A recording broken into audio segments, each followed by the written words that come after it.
Hello everyone! Kumusta tayong lahat? Hindi na ako nakapag-video kasi hirap na sa time.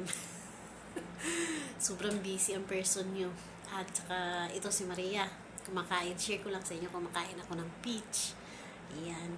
Masarap siya. Pero hindi naman siya masyadong matamis. Pero crunchy.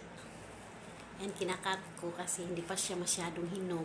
At saka masarap siya kasi crunchy siya. Kinukuha ko lang yung mga skin niya. Kasi parang ano ba?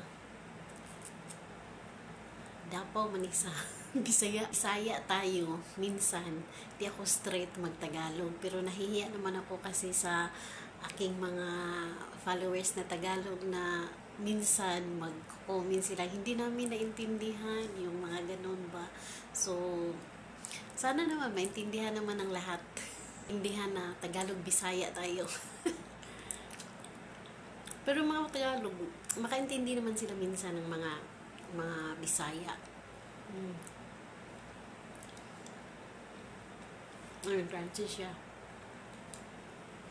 Masarap.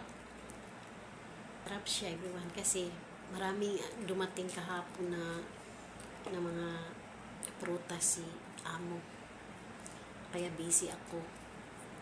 Tsaka may bisita.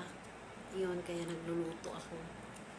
So, ito lang time na ma-enjoy ko ang pagkain. Nandito ko sa room.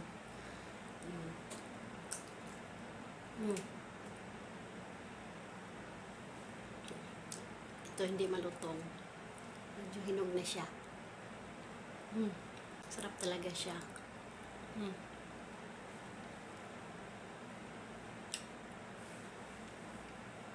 Tamis. Tamis siya. So, thank you everyone. Thank you for watching. Thank you sa lahat. Thank you sa mga bagong mga followers ko. Thank you. God bless. Thank you everyone.